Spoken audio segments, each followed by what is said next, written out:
সশস্ত্র বাহিনী দিবস উপলক্ষে মোংলায় নৌবাহিনীর যুদ্ধজাহাজ সর্বসাধারণের জন্য উন্মুক্ত রাখা হয়েছে।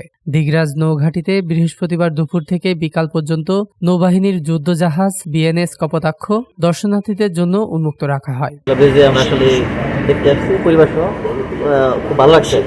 সমুদ্রটা রক্ষা করে, আমাদের জল যে সীমানাটা সেটা রক্ষা করে, এই বিষয়ে ওনারা খুব জানালো।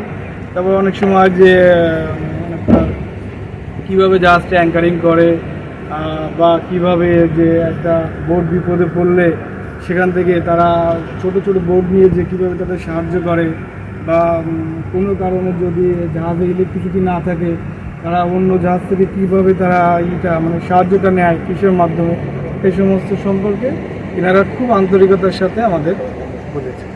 জাহাজটি দেখতে সেখানে বিভিন্ন বয়সের মানুষের ঢল নামে। এ সময় আগত দর্শনার্থীরা পুরো জাহাজটি ঘুরে ঘুরে দেখেন। সেই সাথে জাহাজ কর্তৃপক্ষ দর্শনার্থীদের এই যুদ্ধ জাহাজের বিভিন্ন অংশের ব্যবহার, গোলাবারুদ সহ সকল বিষয় সম্পর্কে ধারণা প্রদান করেন। জাহাজটির অধিনায়ক কমান্ডার রায়ান বলেন, জাহাজটি উন্মুক্ত রাখার কারণ হলো নতুন প্রজন্ম যাতে দেশ ও দেশের সার্বভৌমত্ব রক্ষায় এ বাহিনীতে যোগদান করে নিজেকে আত্মনিয়োগ করতে উৎসাহিত হন। বাহিনীর বেশ কিছু জাহাজ উন্মুক্তকরণের একটা বিশেষ কারণ রয়েছে, সেটি হচ্ছে সাধারণ জনগণ, বিশেষত যারা নতুন প্রজন্ম, তাদেরকে বাংলাদেশ নৌবাহিনী কর্মকাণ্ড সম্পর্কে একটা সম্যক ধারণা প্রদান।